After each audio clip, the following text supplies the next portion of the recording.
Hello, everyone, and welcome into episode 82 of the Stomp the Bus Show. I am your host, Mark Harris, coming at you with a solo episode today. Colton not available, and there's a lot to get into. The white smoke has reportedly arose from Tempe, Arizona, and it looks like a new athletic director has been named, or at least has been reportedly named. Both Devil's Digest and Sun Devil Source are reporting that Graham Rossini will be promoted to athletic director. Hod Rubino of Devil's Digest reporting that ASU coaches were told this week that ASU's executive senior associate AD and chief business officer Graham Rossini will be promoted to the athletic director. This was a move that was expected and has now happened. So Colton and I have talked a lot about the athletic director search because it's gone on for so long, literally since November of 2023. So it's ridiculous that it's taken this long, obviously. It's interesting because a lot of the reaction to this, it's mixed. There's some people that are kind of in my camp that are like, okay, like he seems like a decently qualified guy and he's from the university, all this has good, like, rave reviews from the people who've worked with him. So all of those things kind of, for me, make me okay with this hire. I'm not going to necessarily say supportive of this hire, but okay with this hire. And then there's another camp who hates it simply because he's an internal hire. They don't trust Michael Crow to make an internal hire. The wait took too long. And the most damning, in my opinion, is they didn't even look for anyone else. So I'm going to start out with that perspective because that's kind of the thing that's gotten the most buzz about this promotion to AD for Rossini. It's none of that criticism is actually about Graham Rossini, right? When you're criticizing the decision that it's an internal hire, when you're criticizing the decision that Michael Crow took too long to make this decision, you're criticizing it because you don't trust Michael Crow on sports matters. And you're criticizing it because they didn't look for anyone else.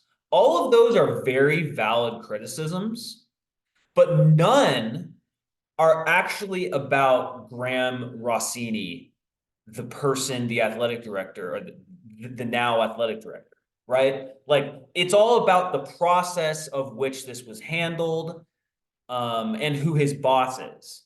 Those are what the criticisms are about.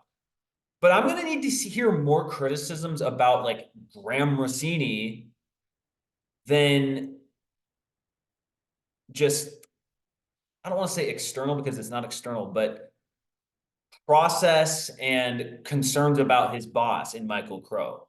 My ultimate point on this is I'm going to need to hear some more concerns about Graham Rossini specifically before I think this is a bad hire. And I haven't heard any. All that I've seen, you have people that work with him.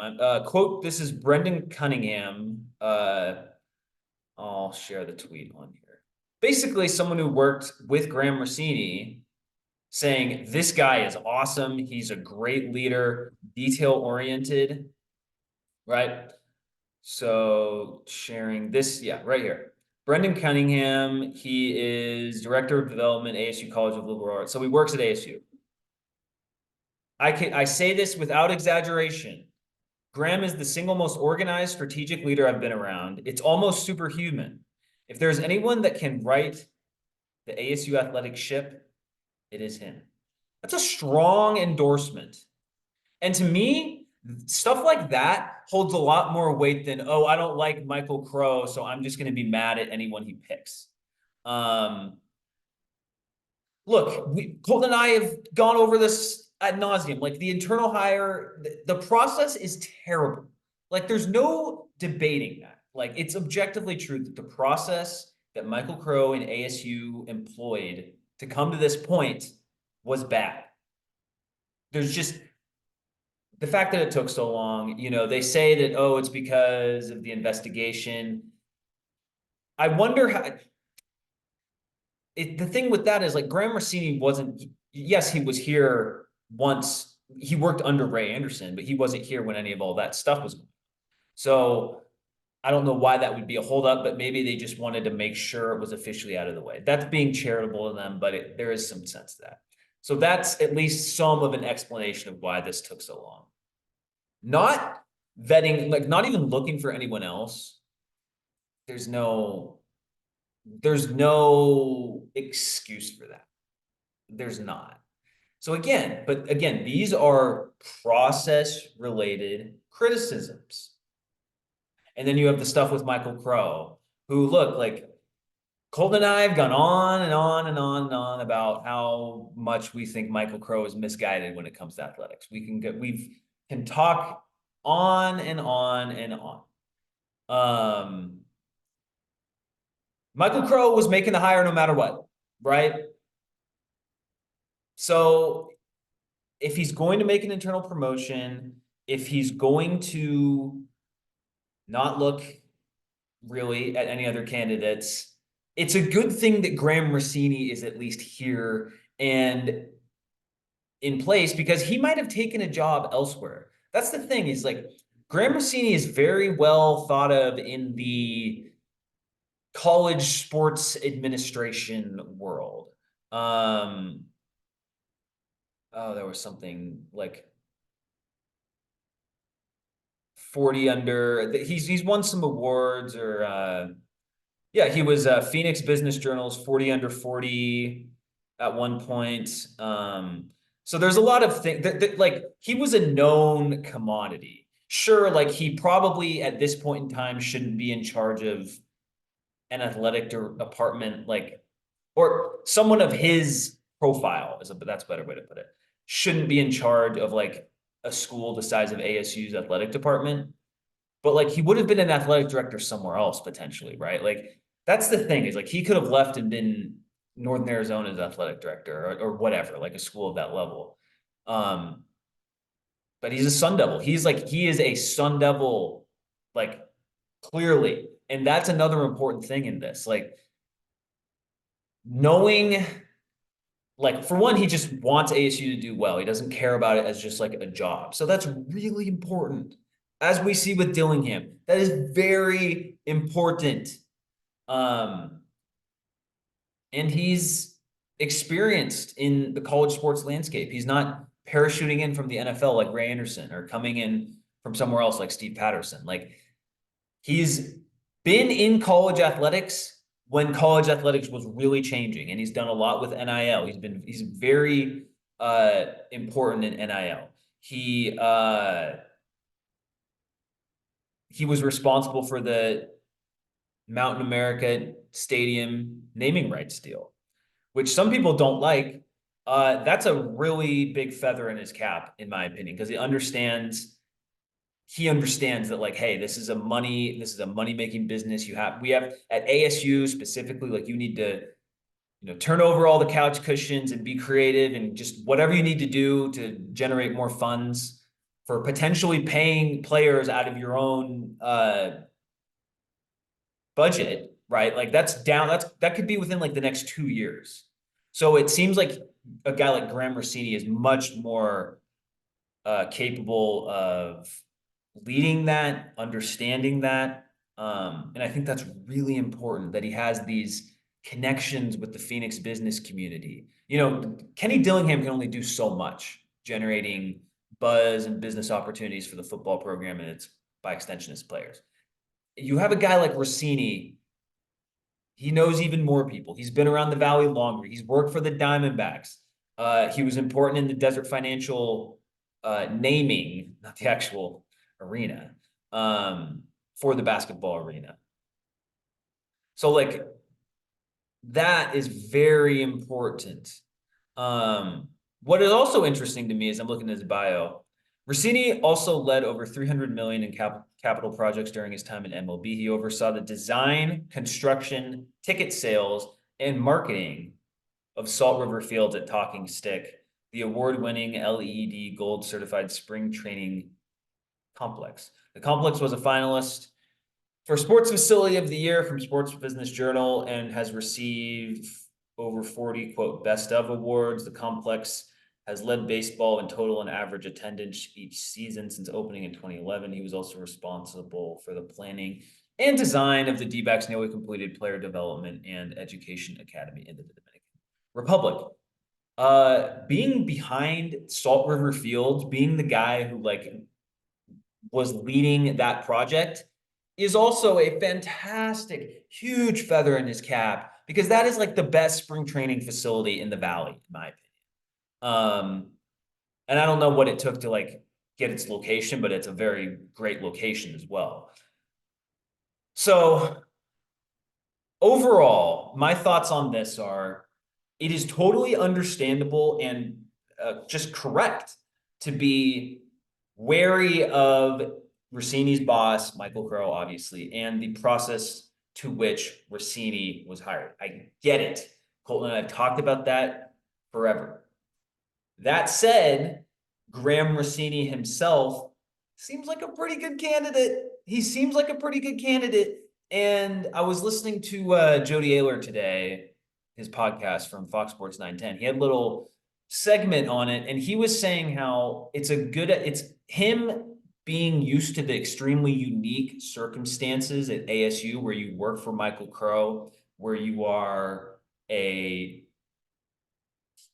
college sports program that is mixed in the valley where you don't exactly have crazy passionate fans to begin with, and you're now fourth on the totem pole. I guess you already were because of Coyotes, but with the D-backs being a good team and the Suns being interesting, and the NFL is always the NFL with the Cardinals.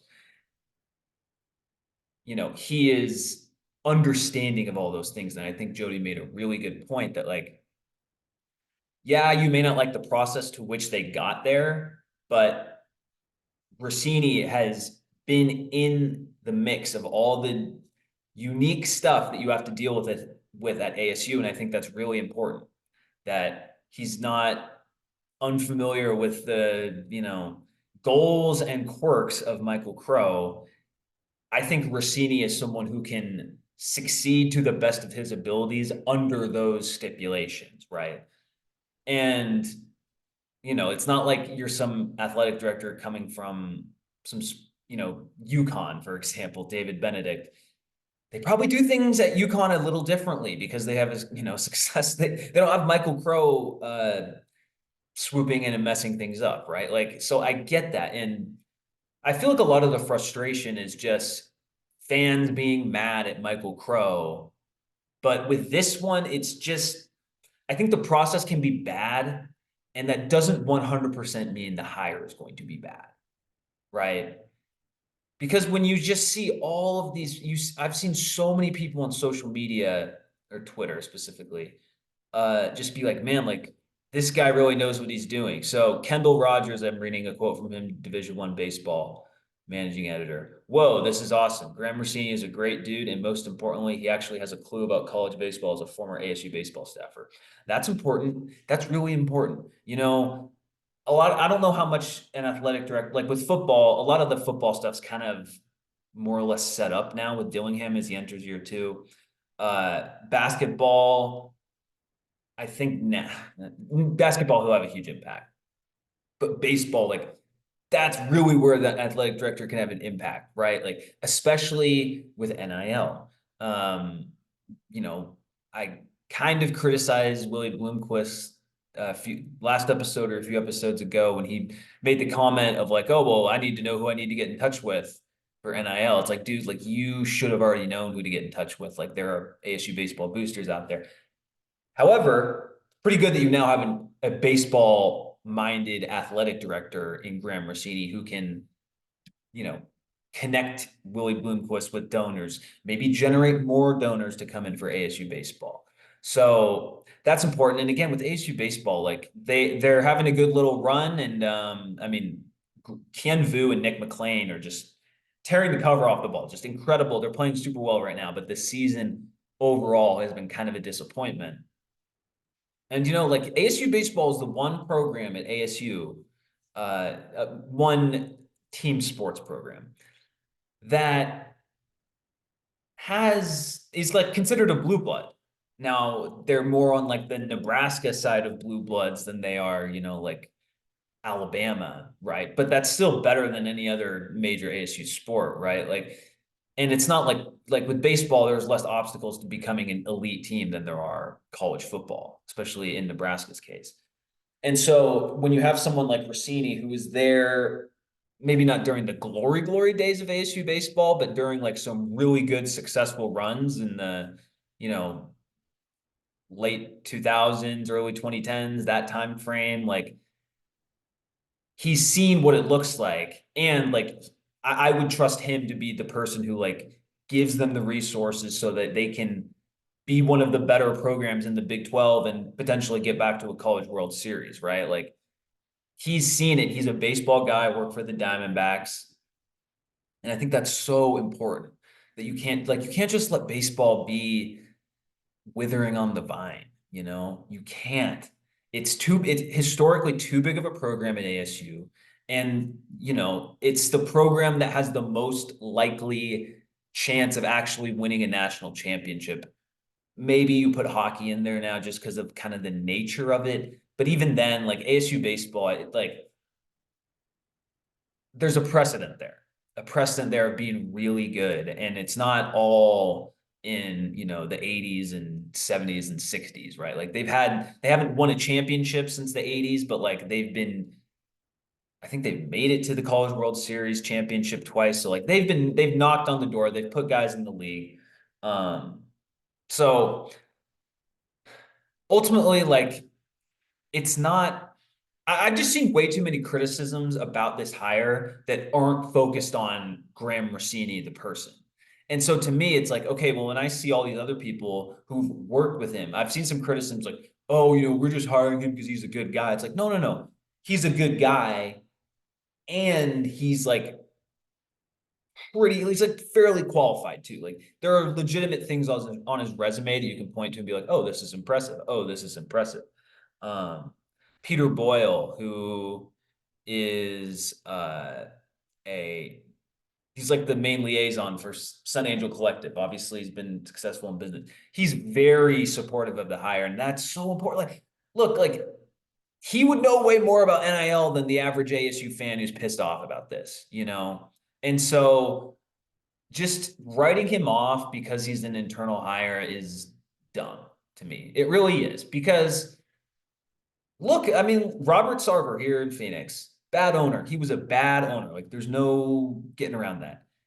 He did hire Mike D'Antoni and he did hire Monty Williams. Now, were there reasons why the D'Antoni era wasn't as good as it could have been? And ultimately, Sarver was forced out by the time Monty Williams was gone. Like, again, like, I'm not defending Robert Sarver, but what I'm saying is a bad owner can still sometimes make a good hire.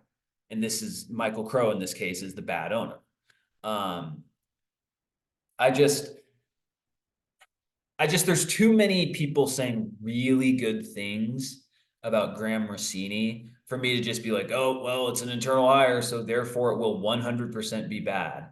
And I had a little Twitter thread about this on the Stomp the Bus podcast page at Stomp the Bus Pod on Twitter. So it seems like the criticism of the ASU AD hire is about Michael Crow's bad sports perspective and ASU not considering anyone else. Totally fair.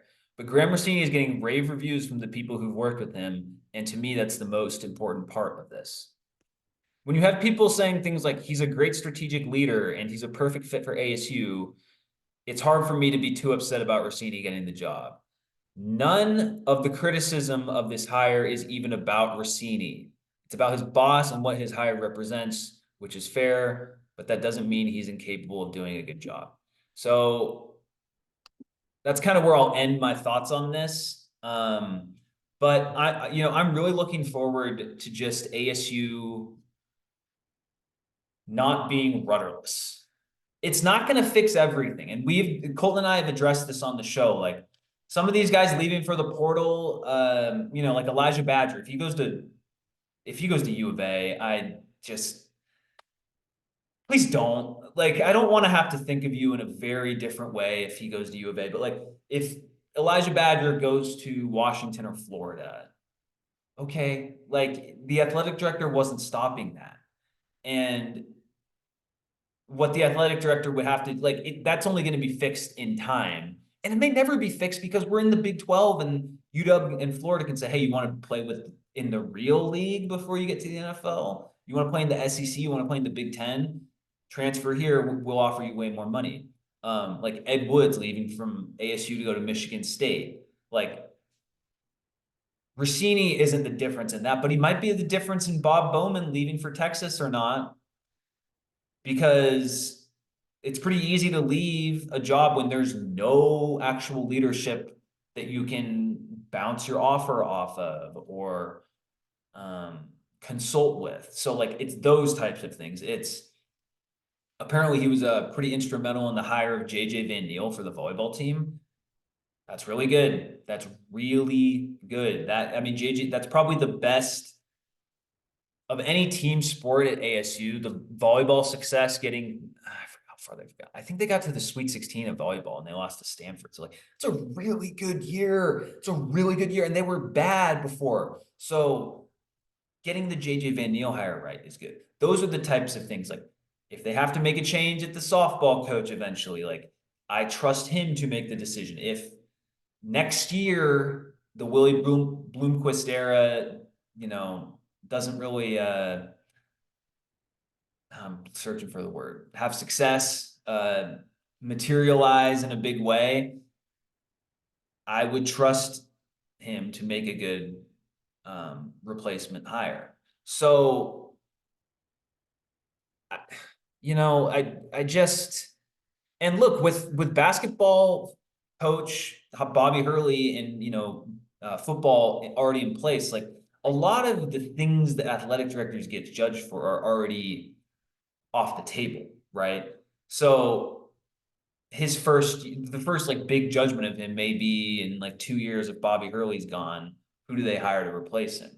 And with getting Desert Financial Arena updated, remodeled, that one, I don't know exactly where he would fall into place on that, because ultimately that's going to have to go through Michael Crow. I mean, I don't think Michael Crow would just be like, oh, we can't change it, but it's more about like, how are you allocating your resources for it? So just ultimately what I'm really happy about is that the wait is over, right? Because eventually this search became more about the search than it was about the athletic director, because the search was taking so long. And if that report winds up being, true, that Brad Sesmet had in one of his stories, I think it was like a month or two ago, about like other prospective AD candidates it being interested in the job, like it's a bad look. It's not, none of this is in defense of Michael Crow. Like everyone who's mad at him has 100% reason to be mad at him. I'm not telling you to change your mind. The only thing is like, okay, you're all very true about that. If you just look at Graham Rossini in a vacuum, and I know he doesn't operate in a vacuum, and I know he has to work for Michael Crow, I get it. It's a solid hire. And it's someone who understands the background details of college sports. And look, I think it's for a school like ASU specifically, hiring someone who's a former alum is redundant, an alum, is important to me, because they're going to have an extra level of passion for it, similar to Kenny Dillingham, that the athletic director promoted from elsewhere may not have. So wrapping it up, is this ideal? No. Ideally, you just would have hired David Benedict from UConn and brought him in, and that would be that. But Michael Crow is still here. For better or worse, in athletics, it's mostly worse, right? Like that's just, he's done too much good stuff for the rest of the university, that when I see people be like, oh, he needs to be fired, it's like, I agree with you, but it's not happening, right? We just, he's in his late 60s. We kind of just got to wait him out in terms of when he retires or when he moves on or whatever it would be. But any other athletic director would have had to work for Michael Crow. So when you factor that in, like, there's part of me that thinks, man, it's a good thing that ASU at least had Graham Rossini on staff before this. Because for all we know, Michael Crow just would have promoted, someone else in the athletic department, Jim Rund or whoever, like from the university side, and that would be an absolute disaster, right? Rossini getting this job is not a disaster. Like, I'm sorry, like there's too many things that you can point to on his bio, his resume, that and another thing that you just see that he's like connected with um all of these partnerships and um organizations in the community. So there's a sentence in his bio or a paragraph. A passionate community supporter and advocate. Rossini has worked with the Society of St. Vincent de Paul as a member of the Vinnies since 2015 and is a past board member of TGen, Vitalant, Downtown Phoenix Partnership, Downtown Phoenix Warehouse District, and the ASU Alumni Association. That is connections, networking, potential NIL opportunities, potential sponsorship opportunities, all these things. Like now, like he doesn't have to hire a football coach, right? That's the biggest thing that wrecked Ray Anderson's tenure was not just hiring a bad football coach, but hiring a bad football coach that led to NCAA punishments and was your former client. So this was even less, or that was even less of a I mean, it's still bad process, like again, but Rossini isn't going to have to hire a football coach, hopefully ever. We'll see how it goes with Dillingham, but they should have a good relationship. And again, everyone who's worked with him, it's not that you're just saying, oh, he's a good guy. It's like, oh yeah, like I could see him doing really well at this job. So, like I guess for me, one thing that's kind of helped me get over it's an internal hire is it's kind of been rolled out for a bit, there was the Brett McMurphy tweet about like 3 weeks ago or whatever that broke while Colton and I were recording. So most or a lot of people, including myself, have kind of, read the tea leaves and you see like, oh, okay, like it's probably going to be Graham Rossini. So let's make the best of it. And I think Jonathan Pape, who is someone just you see a lot on ASU Twitter stuff, he had a good tweet last night. Graham Rossini deserves a supportive fan base. An internal hire is understandably not the move many wanted, but I encourage everyone to throw their support behind him. It's a fresh slate. People who have been around him seem positive, so I choose to be too. Go Devils. That's kind of my ultimate thought on this. So, and I think, Ralph Amsden seems to be very supportive of it. I think when you can get over the hurdle of he's an internal hire, I don't like Michael Crow, all these real things, but these are things that like don't actually say anything about Graham Rossini. They say about him being an internal hire, they say who his boss is, but nothing about him specifically. And so, I'm just going to trust the people that work with him, the people that have come out on social media and given very detailed reasons why they support him, and hope for the best. So, and hey, like there's reports that Michael Crow in his new contract, the boosters made him get incentives for revenue sports success, which is just the most ridiculous thing that our school president has to be like prompted and no, hey, you have to care about football. Hey, you have to care about men's basketball. Hey, you have to care, this is the front porch of the university, whatever. It's hilarious that he has to be prodded into doing that. But again, like if it means more annual money and more success on the field, then so be it, So let's hope for the best for Graham Rossini. And I can't wait to see him get to work. So I'm excited about that. Okay, ASU football recruiting I'll get to today's news first. So Rylan Dillard Allen decommitted.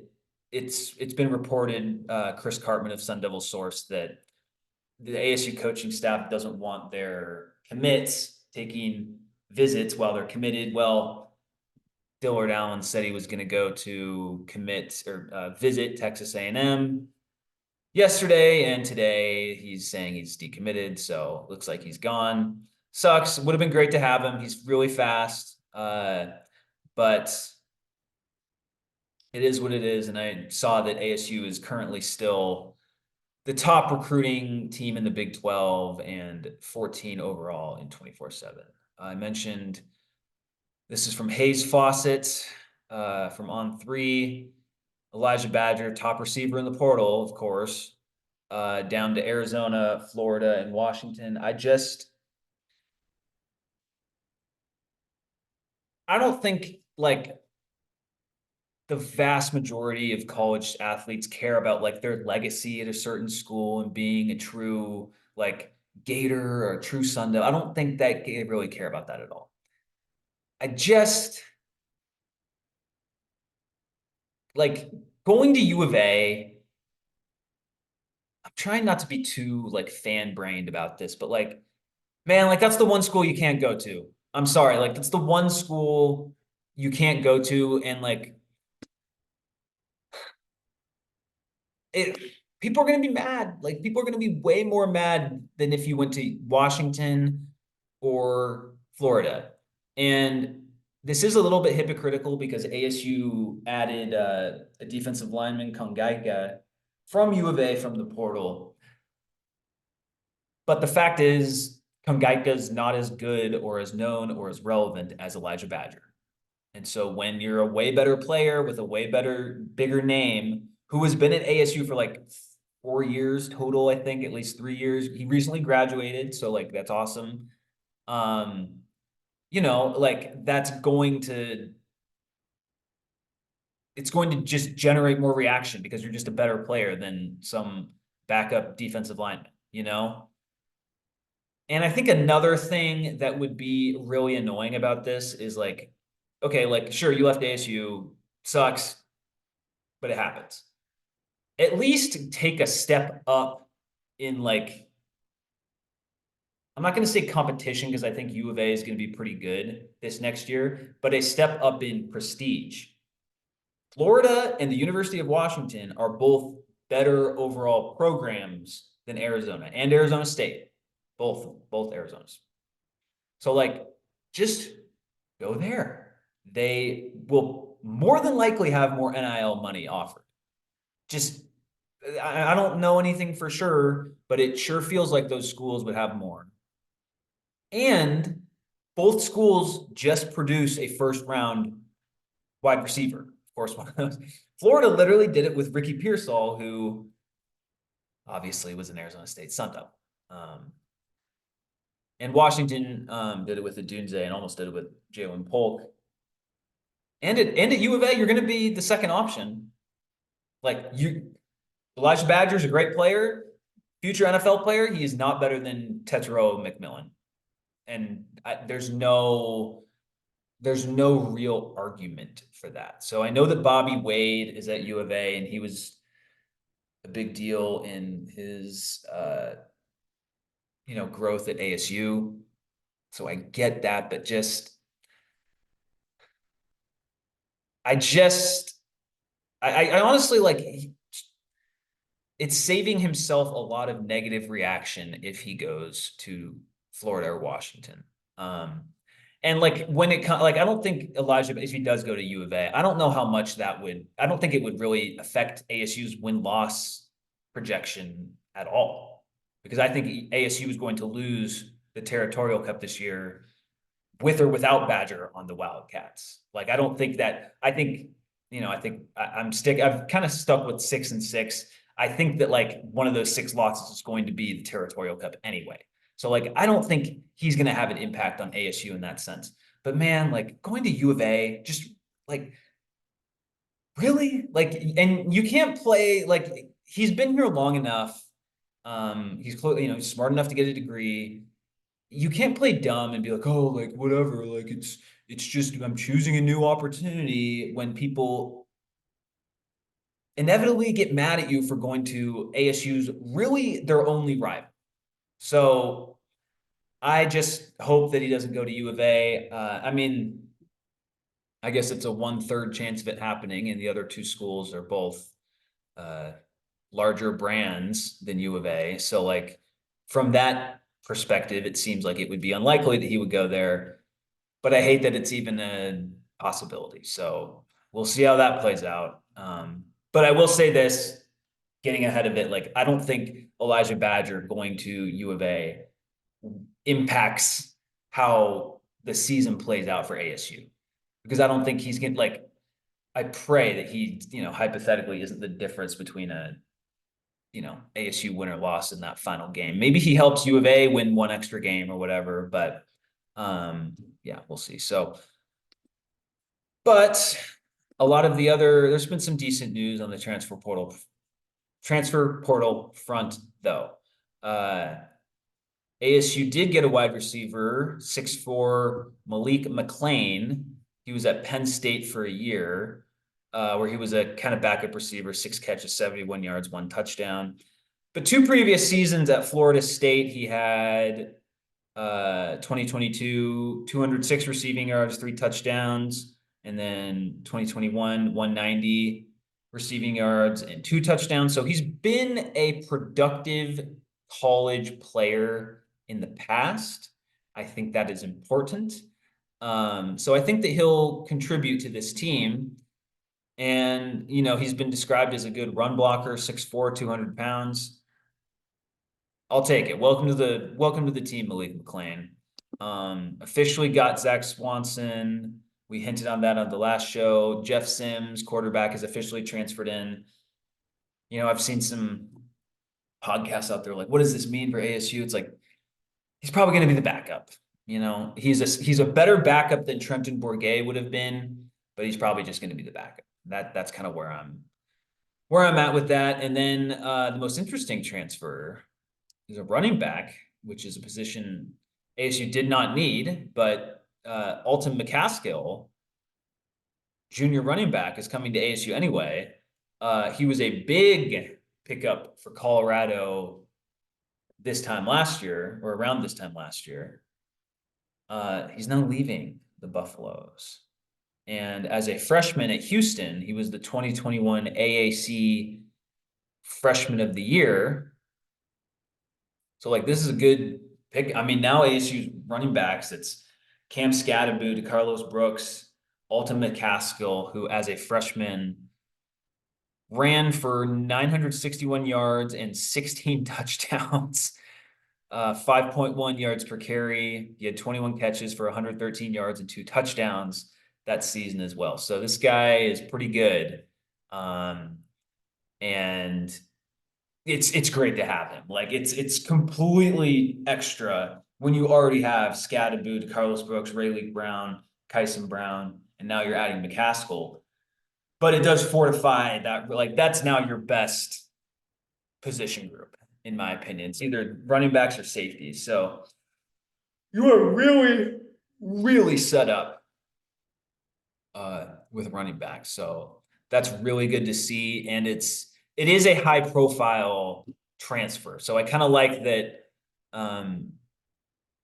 Elijah Badger's a high profile transfer leaving. Alton McCaskill's a high profile transfer coming in. So I like that addition. And apparently it seemed like he has a really good relationship with the staff too, because they recruited him last year as well.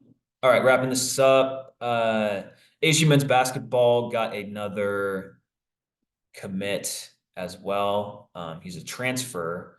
It is USC forward Brandon Gardner. He medically redshirted during his freshman season, but was a 4-star recruit in the 2023 class. He picked Sun Devils over Arizona, A&M, NC State, Jacksonville, San Francisco, and others. So I like that. it's more depth. I don't really know anything about him. Big body, and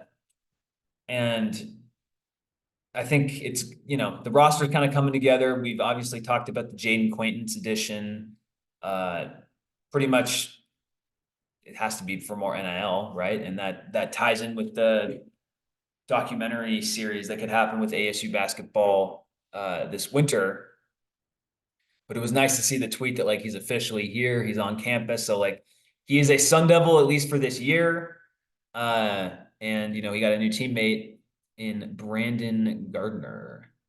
Going to touch on ASU baseball real quick. So they had a good little stretch of games in the 2 weeks since we last recorded. They won 2 out of 3 against Washington and finishing it off with literally a football score, winning 21-18 on Sunday, May 5th, which is hilarious. That's the most on-brand result for this ASU team I've seen. Apparently, it was extremely windy at Phoenix Municipal Stadium, so that obviously factors into the result. But I mean, 21-18 is crazy. They lose to Arizona on May 7th, which was, I think it does, but lose 5-3, now 2-2 against the Wildcats this season. But then they sweep Stanford in their final Pac-12 road series of the year. They have 3 more games left, hosting Texas Tech this weekend, and then closing out on Saturday with the home game against UNLV. They're 29-24. I was looking at some of the baseball bracketology stuff, and they weren't mentioned. So looks like the only way they're going to get into the baseball NCAA tournament is with a Pac-12 tournament championship. And I'll say this, like that's at least within the realm of possibility now with how they've been playing. With how, I mean, Kien Vu, his stats are just ridiculous. I'm going to share a tweet here from Friday Starters, which is like a college baseball account. And of course, it's loading. Let's go. Here we go. ASU baseball swept Stanford this weekend. Nick McLean and Kien Vu combined for 5 home runs, 14 runs, and 14 RBI. Wow. Kien Vu, 2 home runs. Nick McLean, 3 home runs, 8 RBI, 4 for 10 for Vu, 10 for 15 for McLean. Just an absolutely ridiculous run of starter. I mean, just a ridiculous run. So Nick McLean's hitting 600 the last 2 weeks. Just crazy.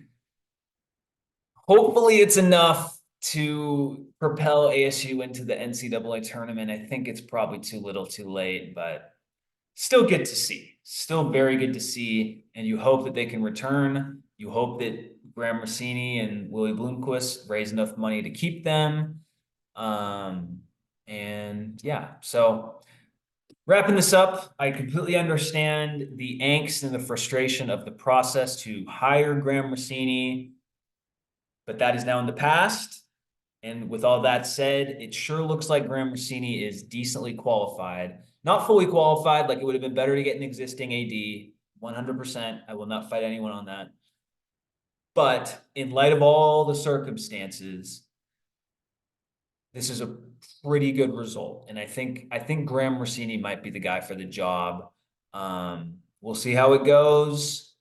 But I think that there are a lot with his previous success in college sports, the way people are talking about him, and just I just can't get over the tweet from Brendan Cunningham saying Graham is the single most organized strategic leader I've been around. Like that's such a specific praise for him. And like, so it looks like he has a lot of support from the people who know him, and he's connected within the Valley. He's a Sun Devil. He has experience in college sports. Would it be better if it was an existing AD? Yes. Would it be better if Michael Crow wasn't there and making the decision? Yes. He's not leaving. I think the Rossini move considering the circumstances, is a pretty good hire. And let's give him a chance. All right. Thank you for watching. Thank you for listening. Please rate and review on your podcast platform of choice. Like and subscribe on YouTube. And as always, go Devils.